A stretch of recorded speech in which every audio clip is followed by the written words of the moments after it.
Path बन जाएगा जिसे हम क्या बोलते हैं, हेलिकल पाथ। अब हम लोग जानते हैं कि जो रेडियस होती है वो होती है mv/qb।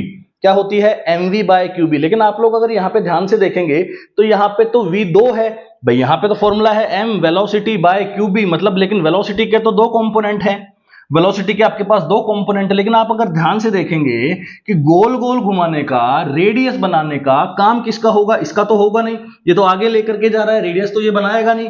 तो रेडियस कौन बनाएगा, कौन बनाएगा, v का परपेंडिकुलर कंपोनेंट, जो कि परपेंडिकुलर किसके है, पैरेलल, जो परपेंडिकुलर किसके है, मैग्नेटिक फील्ड के परपेंडिकुलर है, वही ये क्या बनाएगा, यहां से रेडियस बनाएगा। तो यहां पे हम v की जगह कौन सा चूज करेंगे, v परपेंडिकुलर चूज करेंगे। तो v परपेंडिकुलर चूज करने से जो v परपेंडिकुलर की वैल्यू है वो क्या है, v sin थीटा। तो यहां से कितना आ जाएगा, v sin थीटा।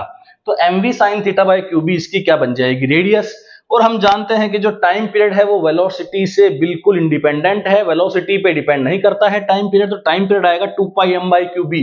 क्या आएगा टाइम पीरियड, 2πm/qb। पहले भी यहां भी टाइम पीरियड क्या आता था, 2πm/qb, यहां पे भी 2πm/qb ही आएगा। लेकिन आज हमें जो बात करनी है वो हेलिकल पाथ की करनी है, स्पेशल हम हेलिकल पाथ की बात करने आए हैं। और हेलिकल पाथ मिल चुका है चार्ज पार्टिकल को, मूविंग चार्ज पार्टिकल को किसी मैग्नेटिक फील्ड में हेलिकल पाथ क्यों मिलता है, क्योंकि जब उसे वेलोसिटी दी जाती है किसी एंगल पे और वो एंगल की एक कंपोनेंट उतर करके वो एक्स डायरेक्शन में उसे धकेलने की कोशिश करता है।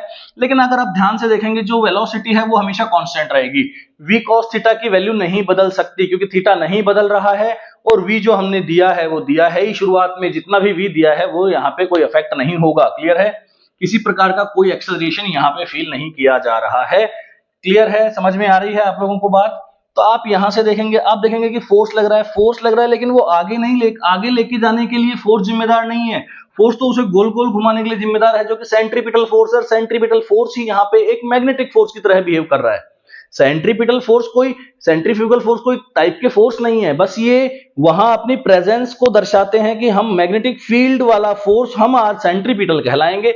भले ही मैग्नेटिक फोर्स लग रहा होगा, लेकिन उस मैग्नेटिक फोर्स को ही क्या कहा जाएगा, सेंट्रीपिटल। तभी तो हम बोलते हैं कि Fm is equals to mv²/r। तो क्यू भी साइन थीटा को mv²/r के इक्वल करते हैं, तभी तो ये सब एक्सप्रेशन हमें मिलते हैं। होप सो यहां तक समझ में आया होगा। अब देखो पिच कैसे बनती है, पिच यहां से बनती है कि अगर यहां से पार्टिकल मान लो शुरू हुआ है तो वो एक राउंड जब तक नहीं काट लेता, एक राउंड जब तक नहीं काट लेता तब तक वो डिस्टेंस जो ट्रेवल करेगा उसे पिच कहा जाएगा। तो पिच का फॉर्मूला क्या होता है, देखो भैया पिच क्या है, एक्चुअली डिस्टेंस ही तो है। पिच क्या है, डिस्टेंस है। डिस्टेंस क्या होती है, स्पीड मल्टीप्लाई बाय टाइम। तो स्पीड कितनी है, v cos थीटा। अब देखिए स्पीड कितनी है, आगे लेके जाने के लिए जिम्मेदार कौन है, v cos थीटा। तो v cos theta into T, T मतलब कौन सा वाला टी, टी मतलब